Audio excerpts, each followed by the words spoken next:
Meu pai disse que minhas medalhas eram falsas diante de 50 convidados e exigiu que eu as tirasse.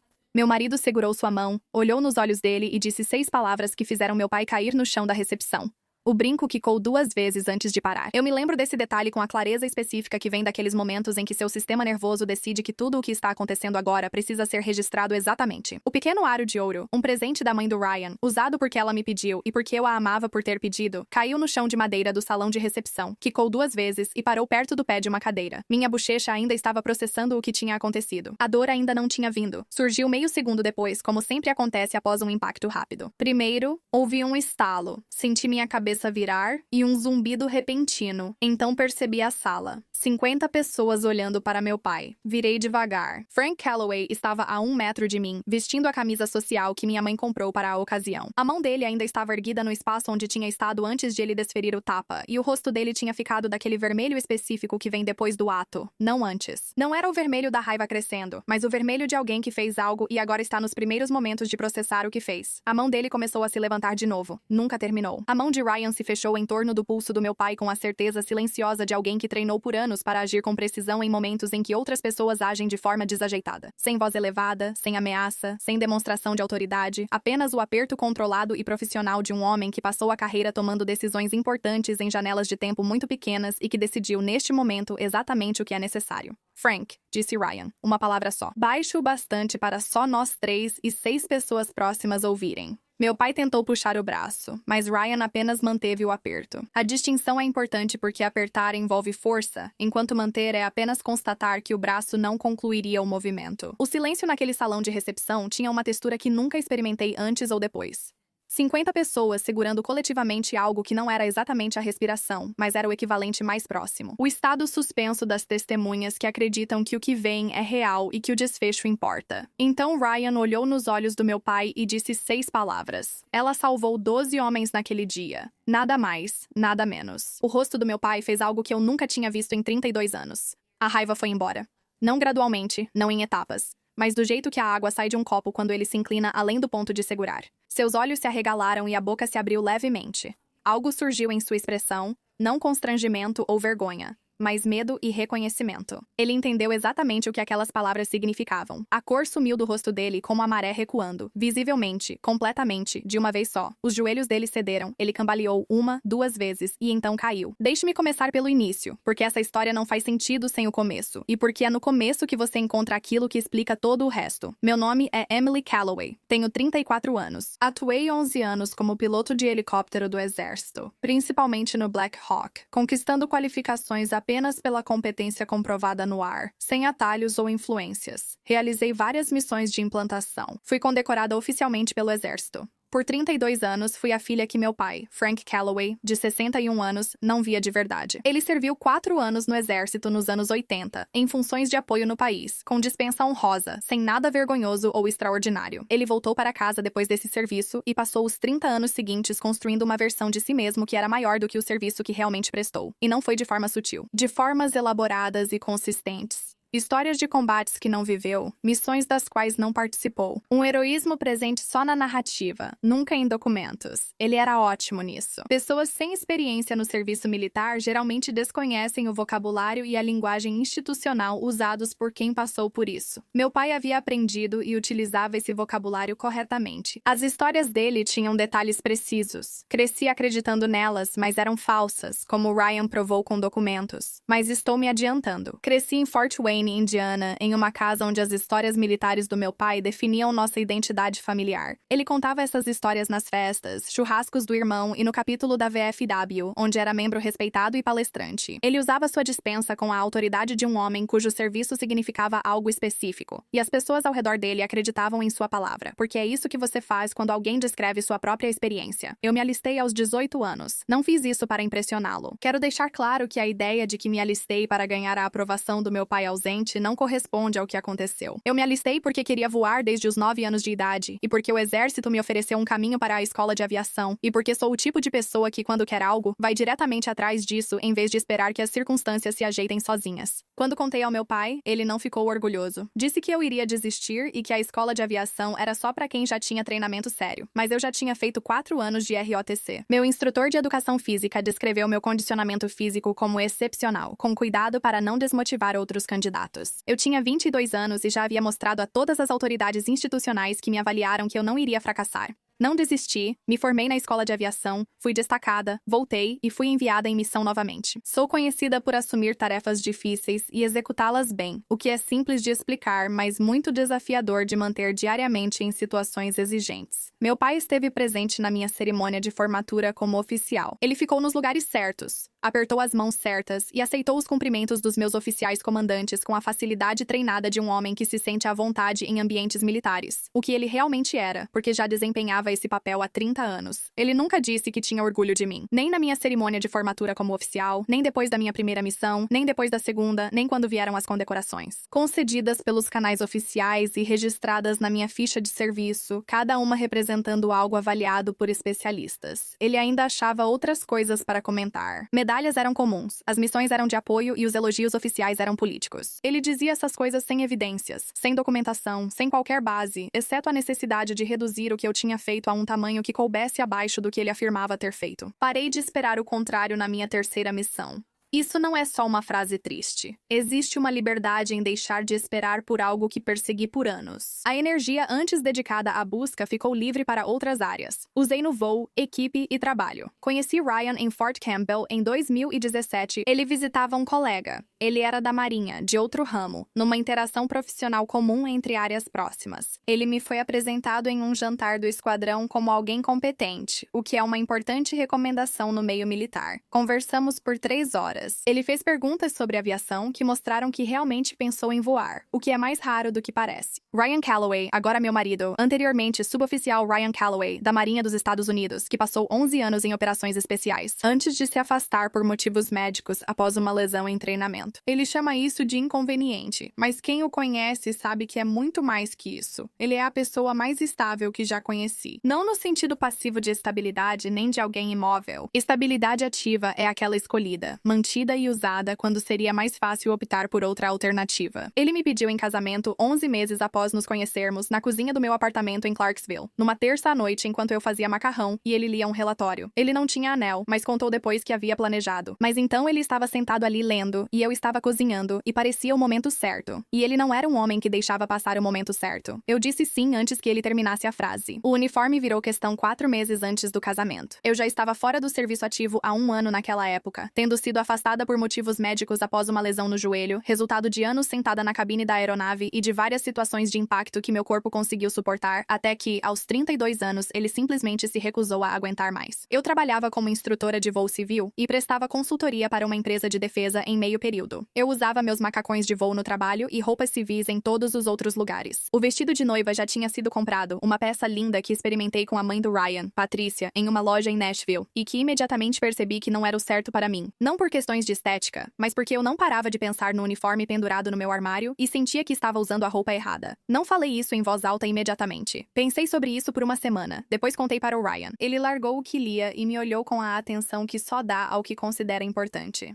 Você quer usar o uniforme de gala? Disse. Acho que sim. Eu não sei se é ou se pensarão que é a Emily. Ele falou de forma simples, retomando o essencial. Você conquistou esse uniforme, use-o com orgulho. Eu usei. Meu pai ligou na semana antes do casamento. Ligação de rotina, logística, horário de chegada, o nome do hotel onde a família dele ia ficar. No final da ligação, quase como um comentário à parte, ouvi. Você vai usar seu uniforme? Sim, eu disse. Uma pausa. Isso é necessário? É o meu casamento. Eu disse. As pessoas vão achar que você está querendo passar uma mensagem. Eu não estou querendo passar mensagem nenhuma. Eu vou usar meu uniforme. Outra pausa. Tudo bem, ele disse, não em tom de aceitação. Com a entonação específica de alguém que registrou uma objeção oficialmente e está reservando o direito de voltar ao assunto, ele voltou ao assunto. A recepção foi na Carnton Estate, em Franklin, Tennessee, uma propriedade anterior à Guerra Civil, com uma longa história. Ryan e eu escolhemos pelo jardim, pela luz da tarde e porque Patrícia chorou ao ver, o que foi decisivo. Outubro. Aquele tipo de tarde de outono no Tennessee que faz você entender por que as pessoas escrevem músicas sobre tardes de outono no Tennessee. A cerimônia tinha sido tudo o que queríamos. Pequena, intencional, presidida por um capelão da Marinha que conhecia Ryan há anos e que tinha o dom especial de dizer verdades sem parecer ensaiado. A família de Ryan foi calorosa e presente. Minha mãe ficou na primeira fila e chorou de um jeito generoso e simples, como alguém que está realmente feliz. Meu pai estava lá. Ele usava a camisa social que minha mãe tinha comprado para ele. Ele permaneceu sentado na cerimônia, mantendo postura contida e apropriada, sua melhor versão em público. A recepção seguiu até a hora dourada. Quarteto de cordas, garçons servindo itens que Ryan e eu achamos melhores que as opções.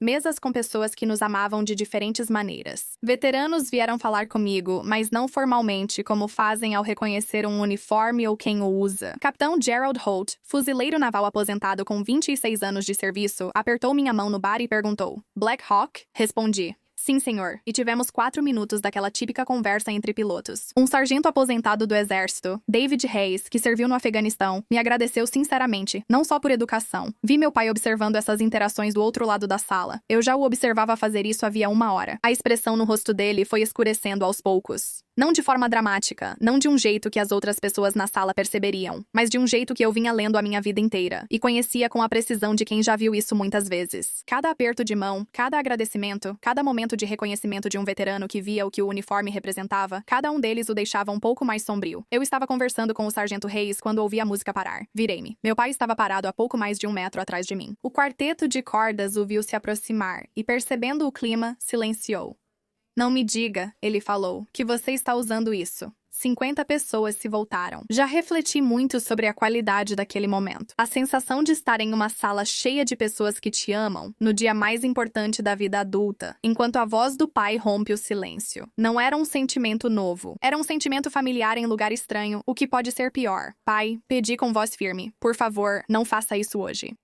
Eu vou fazer isso, disse ele ao se aproximar. Os olhos dele foram para o meu peito, para as medalhas no meu uniforme, cada uma representando algo específico, concedida por canais militares oficiais por pessoas cujo trabalho era concedê-las corretamente. Essas decorações servem para chamar atenção. A voz dele estava mais alta, não gritava, só projetava para todos ouvirem. Pessoas te parabenizam a tarde toda como se fosse heroína. Pausa rápida. Para mais histórias como essa em melhor qualidade, acesse meu Spotify na descrição. Pensei nos amigos cujos nomes estão nos memoriais. Refleti sobre o que aquelas medalhas simbolizavam, coisas não citadas nas descrições institucionais, pois nem tudo é institucional. Disse que cada medalha deste uniforme foi concedida pelas vias militares oficiais. Ele bufou, claro. O capitão Holt, fuzileiro naval aposentado, moveu-se para minha esquerda. Ele olhava para o meu pai com a expressão de quem decidiu que ainda não vai intervir, mas está pronto para isso. Tire-as, disse meu pai.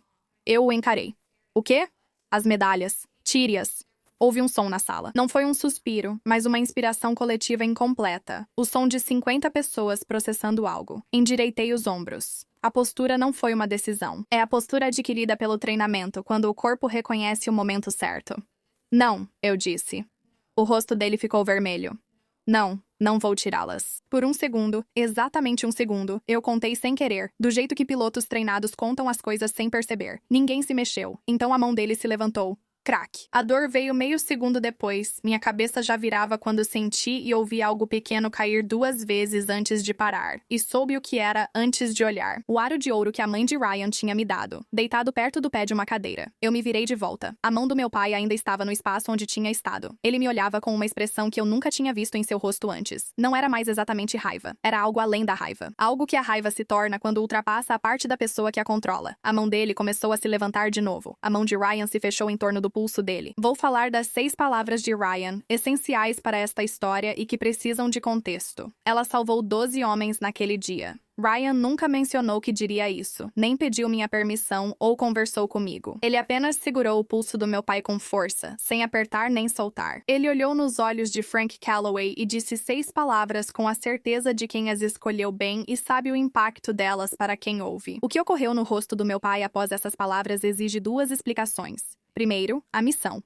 Leste do Afeganistão, 2014. Um dia que começou como um voo de apoio e mudou completamente em 14 minutos, quando as comunicações falharam e a situação em terra evoluiu mais rápido do que as informações iniciais de inteligência previam. 12 soldados encurralados em menor número. A janela que existia para a extração não era a que havia sido aberta, e a janela que existia exigia uma decisão que o manual de voo não abordava especificamente, e que eu tomei no tempo disponível, que foi de aproximadamente 40 segundos. O relatório oficial, desclassificado 3 anos depois, creditou a nossa equipe a extração daqueles soldados. A linguagem dos relatórios oficiais é institucional e resumida, não expressando o real significado de 40 segundos de certas decisões, mas é precisa até certo ponto. Meu pai não sabia sobre essa missão porque ela era confidencial, e porque eu não falava sobre as coisas sobre as quais eu não falava, e porque ele não tinha me perguntado sobre nada do que eu fiz em 11 anos de serviço, de modo que mostrava que ele queria uma resposta real, não só confirmação do que já sabia. A segunda coisa é o que Ryan achou. Ele me pediu em casamento numa terça à noite na cozinha enquanto eu fazia macarrão. E nos meses até o casamento, ele agiu como sempre faz com o que é importante para ele. Ele tinha lido tudo. Meu histórico de serviço, as recomendações, o relatório desclassificado de 2014, que ele encontrou por canais disponíveis para alguém com o histórico de acesso dele, e com o conhecimento específico de como encontrar coisas que foram tornadas encontráveis. Ele também encontrou o histórico de serviço do meu pai, não por meios impróprios. Registros de dispensa se tornam públicos após um tempo. O do meu pai já era, e Ryan viu porque sempre olhava tudo. O que mostrava era um serviço honrado, no país, em funções de apoio, uma baixa honrosa, sem missões de combate, nada vergonhoso, sem necessidade de outra versão, mas bem diferente da história que meu pai contou por 30 anos. Ryan não me revelou o que descobriu. Ele classificou isso como algo que sabia e era relevante para a situação, carregando essa informação em silêncio por meses. Ao segurar o pulso do meu pai e dizer aquelas 6 palavras, ele falava com alguém que compreendia o significado da missão de 2014. Não foi pela explicação de Ryan, mas porque Frank Calloway conhecia registros confidenciais e sabia o que significava alguém falar de um evento secreto com detalhes de quem leu o arquivo. Ele percebeu que Ryan vira ambos os arquivos. Ficou pálido, as pernas cederam e caiu. Os paramédicos chegaram em 11 minutos. Ryan se ajoelhou ao lado do meu pai. Sem hesitação, sem um momento de satisfação ou recuo, apenas um movimento direto em direção a uma pessoa que precisava de ajuda, que é quem Ryan é quando as coisas são reduzidas ao que realmente são. Meu pai recuperou a consciência antes dos paramédicos. Deitado no chão da recepção da Carton, olhou para o teto com uma expressão indescritível. Não era medo. Não o medo que tinha passado pelo rosto dele com as palavras de Ryan. Era algo além do medo. Algo que vive do outro lado de um muro que você construiu por 30 anos e acabou de ver desmoronar em uma sala cheia de testemunhas. O Capitão Holt estava ajoelhado ao lado de Ryan. Ele foi até lá sem que ninguém pedisse, com a praticidade específica de um homem que foi treinado para se aproximar dos problemas em vez de se afastar deles. Ele monitorava o pulso do meu pai com 2 dedos e descrevia ao paramédico ao telefone, com precisão clínica de quem já fez isso antes. A sargento-detetive Alicia Monroe, do departamento do xerife de Williamson, chegou 12 minutos após os paramédicos. Ela tinha 53 anos 17 de serviço com a economia de movimentos de quem já viveu situações o bastante para não mais performar autoridade, apenas exercê-la. Ela conversou comigo na varanda enquanto os paramédicos atuavam dentro. Colheu meu depoimento de forma profissional e direta, fez perguntas claras e me deu espaço para responder. Perguntou se eu queria prestar queixa. Eu estava pensando nisso desde o momento em que a mão do meu pai me atingiu. Não conscientemente, não como pessoas treinadas pensam decisões, mas como se uma parte da mente calculasse enquanto o resto segue. Sim, eu disse. Ela assentiu e anotou. Minha amiga e ex-colega de voo, capitã Denise Nakamura, serviu 8 anos na aviação do exército e hoje é civil. Voou comigo na minha segunda missão e era uma das pessoas que mais queria no meu casamento. Durante o incidente, estava perto da porta e tinha imagens no celular. Ela entregou para a detetive Monroe com a eficiência objetiva de quem entende para que aquilo será necessário. As imagens estavam nítidas. Mostrava tudo em sequência. Desde o momento em que meu pai se aproximou de mim, até o momento em que a mão de Ryan segurou o pulso dele, até o momento em que meu pai caiu. Clara o bastante para que a pergunta sobre o ocorrido tivesse resposta visual, sem depender de relatos. Minha mãe me achou na varanda enquanto a detetive Monroe ainda estava lá. Ela olhou para o meu rosto, para a bochecha, que já apresentava aquela descoloração específica de algo que foi atingido e agora estava contando a história, e colocou a mão sobre a boca e chorou com o som específico de alguém que já sabia há muito tempo que algo estava por vir. Torcia para que não acontecesse, e acabou de perder essa esperança. Emily, ela disse. Eu sei, mãe. Me desculpa. Eu sei. Ela não estava pedindo desculpas exatamente pelo meu pai, ou não apenas por ele. Ela estava pedindo desculpas pelos anos de distância entre o que ela tinha visto e o que ela tinha dito, que é um pedido de desculpas maior e que leva mais tempo para ser resolvido do que uma simples conversa na varanda. Eu segurei a mão dela por um tempo. Ryan nos encontrou 20 minutos depois. Ele saiu para a varanda, ficou ao meu lado e olhou para a minha bochecha com a expressão de um homem que está catalogando os danos e guardando para si a reação a essa avaliação, que é a versão profissional do que a maioria das pessoas chamaria de fúria. Como você está? Ele disse. De pé, eu disse. Isso basta, ele respondeu. Nós ficamos na varanda da propriedade Carton sob a última luz de outubro, e ele colocou o braço ao redor dos meus ombros e eu me inclinei levemente nele, o que não é algo que eu costumo fazer em público e que eu não analisei naquele momento, mas sobre o qual já pensei depois. A permissão de um dia que revelou o essencial. Eu estava cansada, minha bochecha doía, e o homem ao meu lado segurou o pulso do meu pai, disse 6 palavras, ajoelhou-se para ajudá-lo, e eu o amei por isso. Meu pai foi levado ao Centro Médico Williamson para avaliação, mas não teve evento cardíaco. O paramédico explicou que o desmaio foi vasovagal, causado por estresse agudo. Ele estava consciente, estável e teria alta na manhã seguinte. Não fui ao hospital naquela noite. Ryan e eu ficamos na propriedade até que o último dos nossos convidados tivesse ido embora. Eu não ia deixar meu pai tomar conta da noite inteira, e acho que a maioria das pessoas que ficou entendeu isso, porque ficaram do jeito que as pessoas ficam quando decidem estar presentes para alguém, não de forma barulhenta, mas simplesmente permanecendo. Capitão Holt apertou minha mão antes de ir embora. Ele segurou minha mão por mais tempo que o normal. Ele comentou sobre o dia da extração de 2014, olhei para ele. Não tudo, disse ele. Após a versão pública ser desclassificada, ele fez uma pausa.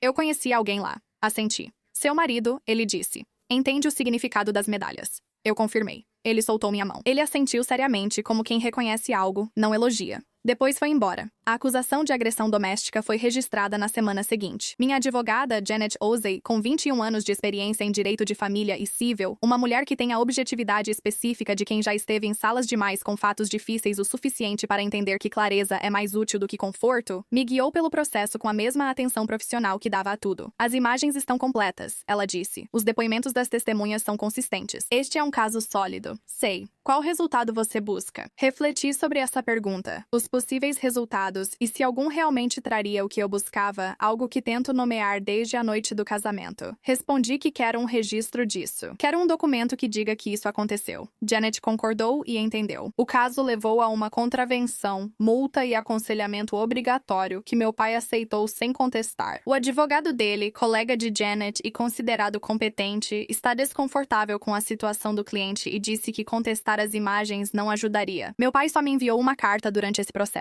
3 páginas manuscritas, entregues pelo advogado dele ao meu advogado. Não vou reproduzi-la porque certas coisas devem ficar entre os envolvidos, mesmo nesta história que exigiu detalhes sobre outros pontos. Pela primeira vez em 32 anos, a carta trazia a palavra desculpe para mim, sem ressalvas.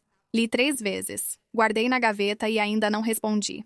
Isso é só o momento atual, não algo permanente. 6 meses depois, Ryan e eu vivemos em Clarksville numa casa comprada em fevereiro, com quartos dos fundos para reformar, ótima cozinha e varanda voltada para o leste. Dou aulas de voo 3 vezes por semana. Ryan é consultor. Jantamos juntos e discutimos sobre café. Ele exagera no creme do café, escolha que desaprovo, mas ele defende com alegria. Minha mãe nos visita mensalmente. Estamos encontrando nosso caminho pela versão honesta do nosso relacionamento, que é diferente da versão confortável e mais difícil. E acho que é real de um jeito que a versão confortável não era. Ela faz esse trabalho por escolha própria, única forma possível. Meu pai e eu não nos falamos.